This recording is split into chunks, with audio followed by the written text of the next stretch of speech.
everyone, welcome to my channel. Today I am telling you a story about an orphan boy, so let's start. The second story of Oliver Twist and a boat.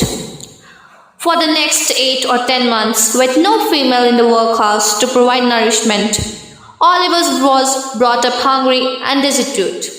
The parish authorities sent Oliver to a branch workhouse where 20 or 30 juvenile offenders were under the superintendence of an elderly female who received 7 pence halfpenny per small head per week. The elderly female appreciated the greater part of the weekly stipend to her own use and allotted a much smaller amount for the children. So Oliver Twist existed upon the smallest possible portion or the weakest possible food and was sickly from want, cold and neglect. The boat periodically visited the farm, informing about the visit a day before. The children were neat and clean when they sent. A pale Oliver Twist was locked with 2 other boys in the coal cellar for his 9th birthday for having quarrelled. Mrs. Mann, the good lady of the house, was unexpectedly startled by the beadle.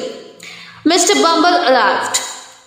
She quickly instructed Suzanne to unlock and watch the boys before opening the gate for him. "Eh, Mr. Bumble, how glad I am to see you," said Mr. Mann. "Do you think this is respectful, Mr. Mann?"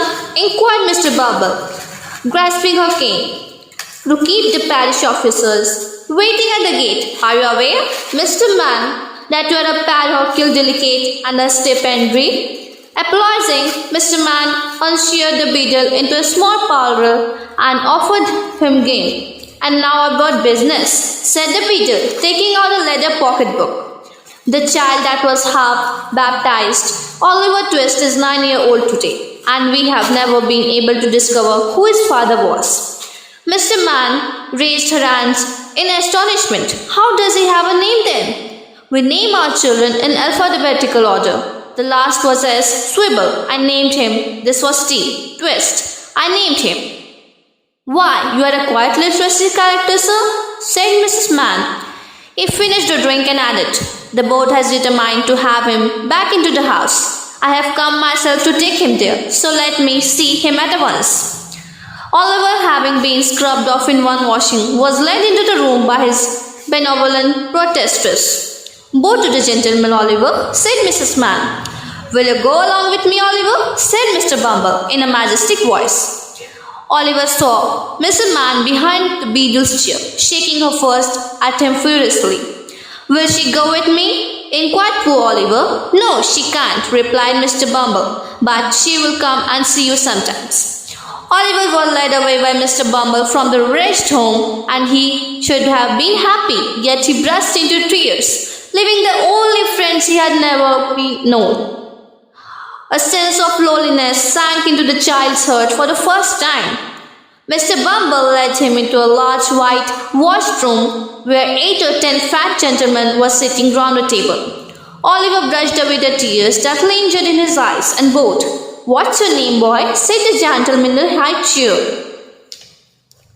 In a very low and hesitating voice, he told his name. "Boy," said the gentleman in the high chair, "listen to me.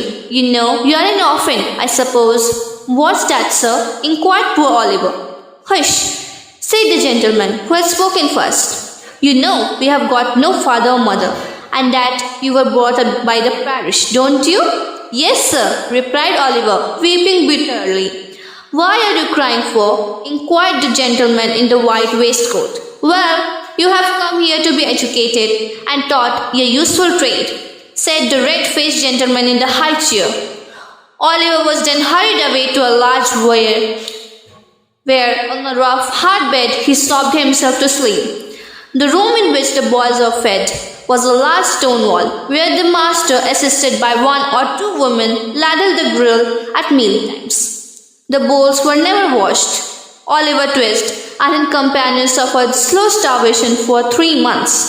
The boys discussed, and it was decided that someone should ask for more, and it fell to Oliver Twist. Oliver did ask for more, and the consequence was dreadful. He was ordered into instant confinement, and a bill was next morning pasted on the outside the gate, offering a reward of £5 to anybody who wanted Oliver Twist as an apprentice to any trade, business, or calling.